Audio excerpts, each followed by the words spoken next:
Un formidable leadership ne s'illustre-t-il pas par cette formidable capacité à sonder, à puiser, à réveiller, à galvaniser une belle énergie, accompagnée d'une belle envie?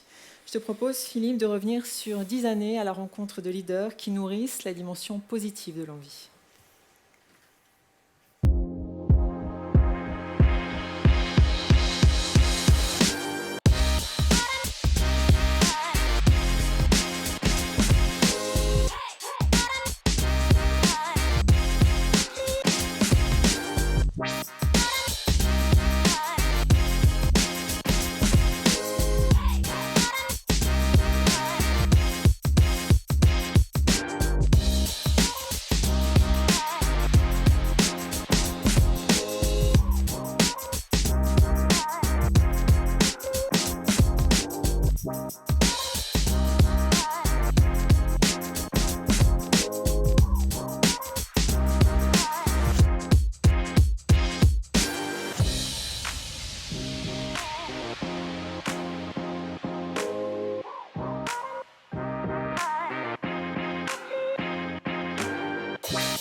Je pourrais citer un certain nombre de chefs d'entreprise qui m'ont inspiré, oui bien sûr, j'ai eu des patrons étonnants. J'ai appris avec beaucoup de mes patrons ce qu'il fallait faire et parfois ce qu'il ne fallait pas faire. Mais bon, je leur dois beaucoup. Mais je garde une image en tête, et pardonnez-moi puisque vous me posez cette question, elle sort naturellement. Je pense à un chef d'État qui, depuis mon enfance, m'a plutôt inspiré. Et ce personnage, vous le connaissez sans doute un peu, il s'appelait Anwar el-Sadat.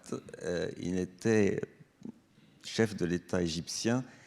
Et pourquoi je vous parle d'el-Sadat? C'est parce que cet homme était pour moi, j'ai été, il faut reconnaître, familiarisé par le Moyen-Orient très tôt dans ma vie, mais cet homme a fait preuve d'un courage de dirigeant extraordinairement rare. Il faut se souvenir d'Anwar el-Sadat sortant de son avion à Jérusalem pour être accueilli par Golda Meir et venir signer les accords de paix entre l'Égypte et Israël, à une époque où tout de même, il était lui-même personnellement menacé par la montée des frères musulmans. Il y a perdu la vie finalement, mais il avait fait quelque chose d'extraordinaire. Voilà, un homme qui m'a inspiré. Il y a des choses qui vous marquent dans la vie. Eh bien, écoutez, je suis resté avec cette image d'Anwar el-Sadat, un homme extraordinaire. Voilà.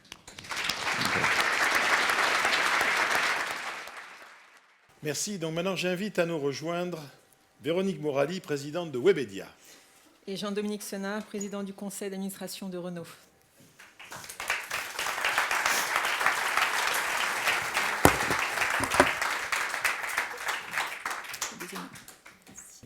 Merci de vos présences. Nous sommes tellement fiers de vous avoir parmi nous ce soir. Alors, Jean-Dominique Senard, une première question. Vous êtes un modèle d'inspiration pour nous. Et on avait envie de vous poser la question sur le rôle essentiel d'un leader, d'un numéro 1 aujourd'hui. Et ce rôle a-t-il évolué à travers les années? Merci d'abord de votre accueil et merci de vos gentils mots bien indulgents. Bon, c'est toujours difficile de répondre à ce genre de questions parce qu'on a toujours peur de donner le sentiment de donner des leçons aux gens, quoi. Je sais pas si vous voyez ce que je veux dire. Mais bon, puisque vous me la posez, je vais tenter d'y répondre. Je crois qu'il y a une ou deux choses qui me tiennent à cœur. D'abord, il faut savoir qu'on est un chef d'orchestre. Évidemment, c'est une expression qui est bien connue quand on parle d'un dirigeant, mais il y a des orchestres qui se passent de chef d'orchestre, mais c'est rare quand même. Et donc, il faut savoir qu'on est là pour donner le ton. Certains disent la vision. Oui, bien sûr. Il faut surtout tenir bon dans la durée, jusqu'à ce que le morceau soit fini. Peut-être une autre façon de le dire, et ça c'est une conviction profonde, c'est qu'il faut toujours s'entourer de gens plus compétents que soi. Ce n'est pas toujours évident, mais c'est une règle fondamentale. Parce que je crois qu'il faut avoir, surtout dans le monde actuel, un peu d'humilité. On ne peut pas tout savoir, on ne sait pas tout. Ses collaborateurs, d'ailleurs, souvent savent beaucoup plus de choses que vous. Et en tous les cas, dans des défis importants, ce que j'ai pu connaître chez Michelin, mais surtout chez Renault, heureusement que j'ai appliqué cette règle. Voilà, parce que celle-là, j'allais dire, me permet de mieux dormir aujourd'hui que je ne dormais il y a quelque temps. Et puis, peut-être une autre aussi, et celle que je dis souvent aux étudiants ou aux personnes qui rentrent dans la vie professionnelle, c'est d'essayer de ne jamais franchir la ligne jaune de ses convictions, ce qui est terriblement difficile, surtout quand on est confronté à des problèmes liés à des questions de personnes dans les entreprises. Chacun sait ici que ce sont souvent les plus délicats. Mais ne jamais franchir la ligne jaune, ça veut dire faire preuve d'un certain courage. Voilà. Et je ne prétends pas l'avoir toujours fait, mais je sais que c'est une règle fondamentale, parce que quand on ne le fait pas, ça vous reste toute votre vie. Alors évidemment, il y aurait d'autres choses, je ne veux pas être trop long, mais respecter les gens. Vous allez me dire, j'enfonce une porte ouverte, c'est une évidence. Cela dit, on s'aperçoit que dans la vie quotidienne et dans la vie internationale actuelle, ce n'est pas toujours si simple. Il y a deux façons de respecter les gens. C'est d'abord évidemment d'hésiter de les humilier. Parfois, des gestes sont très humiliants, on ne s'en rend même pas compte, donc il faut éviter ça. Et puis, depuis quelques années, j'ai été confronté à la culture japonaise. Et je peux vous dire qu'en l'espèce, on n'aime pas être humilié, mais alors là-bas, encore moins qu'ailleurs. Et je crois que ce sont des petites leçons qu'il faut bien garder dans la vie. Ne jamais humilier la personne que l'on a en face de soi et toujours la considérer comme un égal, quelle que soit l'histoire, quel que soit le contexte. Voilà. Une fois qu'on a dit ça, il y a une autre règle qui est, à mon avis, une des plus difficiles à respecter. C'est de considérer que réussir, c'est parce qu'on a fait réussir les autres. Alors ça, c'est assez orthogonal à la vie ordinaire, et c'est pas tout à fait naturel dans le rapport humain, mais n'empêche que c'est très efficace. Parce que les vraies joies que vous pouvez garder dans la durée, c'est celles où vous pouvez vous dire, tiens, j'ai contribué à faire réussir quelqu'un ou une entreprise. Sur l'image du rugby que j'ai en tête, vous savez, le rugby, quand j'étais à Clermont-Ferrand pendant 15 ans, j'ai pas mal suivi, j'ai pas beaucoup pratiqué, vous m'en voudrez pas, mais je ne serais pas tenu très longtemps, mais en revanche... Non, t'as pas exactement le... Mais non, tu vois, j'étais sûr que tu allais faire un commentaire. Mais bon, cela dit, j'ai observé beaucoup. Et je sais que le héros, c'est pas forcément celui qui met le ballon là où il faut, c'est celui qui a fait la passe décisive derrière. Et cette image-là m'est toujours restée. Voilà. Je pourrais vous en dire d'autres, mais je crois vraiment que là, c'est ce que j'ai en tête. Merci beaucoup. Véronique Morali, le sujet qui a occupé le cercle du leadership cette année, c'est celui de l'envie.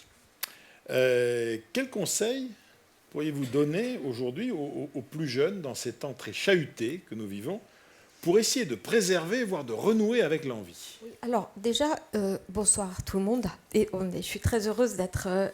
D'ailleurs, quand j'ai revu la petite vidéo, j'étais déjà à la même place face à Jean-Dominique, comme quoi ce cercle préserve les immuables et les acquis importants. Donc c'est quand même très sympa. D'abord, vous auriez pu me demander avec Raphaël, plutôt que tout de suite parler des jeunes, de quoi moi j'avais envie. Comment je pouvais préserver mon envie à mon grand âge, parce que moi j'ai envie d'être comme Jean-Dominique, donc est-ce que c'est possible, comment on fait, ou tout simplement comment on continue à avoir envie, quel que soit l'âge qu'on a. Et avant de répondre sur les jeunes, parce que les jeunes sont importants, mais c'est quand même une cible un peu mouvante et difficile à cerner, je voudrais quand même dire que c'est important à tout âge de continuer à avoir envie, et d'une certaine façon, pour moi, puisque je m'arroge ce droit en tant qu'ancienne des prix du leadership, de répondre que c'est aussi une sorte de conquête de l'impossible. J'avais déjà répondu à l'époque sur le dépassement, la remise en cause, le questionnement. Je crois que c'est une donnée extrêmement importante à tout âge pour continuer à avoir envie de se remettre en cause, dans cette quête un peu inlassable. Donc ça, c'est quand même important de le dire. Et pour les jeunes, quand on dit les jeunes, on dit quoi? Et on s'adresse à eux comme quoi? Comme parents. Moi, quand j'ai 2 filles, quand je leur dis, elles étaient plus petites, de quoi tu as envie? Elles ne savaient jamais vraiment. L'envie, c'est une notion un peu abstraite pour des jeunes. De quoi tu as envie? Et en tant que chef d'entreprise, mais même en tant que parent, on passe son temps à demander aux jeunes qu'est-ce que tu as envie de faire? Ça positionne, quelle vocation tu as, qu'est-ce que tu as envie de faire dans la vie, quel métier tu as envie de faire. Et on ne leur demande jamais qui as-tu envie d'être. Et peut-être que c'est une forme de réponse à ta question, qui est que pour maintenir l'envie des jeunes qui sont aux prises avec cette conquête du sens, comme on l'a rappelé tout à l'heure, il faut plutôt leur pousser l'idée qu'ils devraient avoir envie d'être quelqu'un, d'être un citoyen engagé, ou quels citoyens ont-ils envie d'être, quelles personnes ont-ils envie d'être plus tard, plutôt que de canaliser leur envie sur uniquement cette notion du faire, du devenir, de la profession. Voilà, ça me semble important. Et encore une fois, pour nous qui sommes plus âgés, l'envie, elle est aussi matérialisée par la transmission. Et dans ce cadre-là, j'accepte volontiers la question sur les jeunes.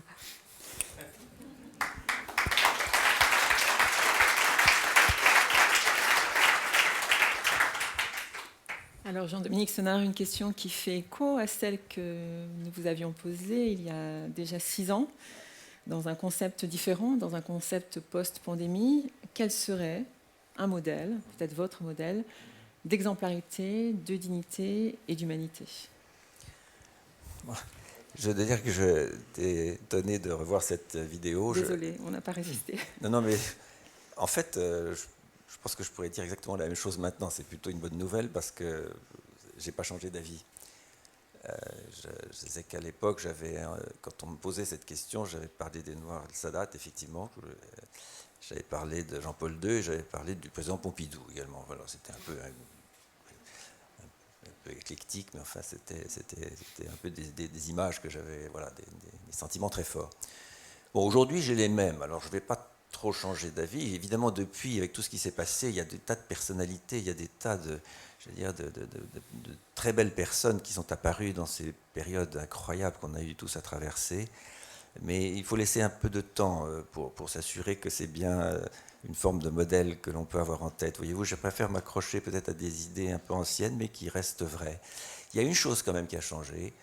Et là, j'avoue que peut-être que ces circonstances qu'on a traversées l'ont révélé plus. Je suis stupéfait, de façon collective, j'allais dire, de voir le nombre de personnes qui aujourd'hui s'impliquent de façon bénévole dans des associations ou des fondations dans notre pays. Je crois que c'est un nombre incalculable qui s'intéressent aux personnes et qui s'occupent des gens qui ont des difficultés, des retours à l'emploi, des problèmes tout simplement de vie, de quotidien. C'est inimaginable. J'ai eu le bonheur de créer la Fondation Michelin quand je dirigeais l'entreprise. Et déjà là, c'était impressionnant le nombre de demandes, le nombre de personnes extraordinaires que je rencontrais qui animaient des associations dans le pays, partout. Et alors maintenant, j'ai en effet repris la Fondation Renault en la remettant dans la direction de l'insertion sur l'emploi. Mais c'est juste invraisemblable, le nombre de personnes, le nombre d'associations qui viennent me voir. Et alors là, on est confronté au problème de dire on ne peut pas aider tout le monde. Mais c'est ça qui m'impressionne. Et si je peux me permettre de répondre à la question précisément, maintenant je vous dirais, ce groupe de personnes-là m'impressionne énormément. Et vraiment, pour moi, elles attirent tout mon respect. Voilà. Merci.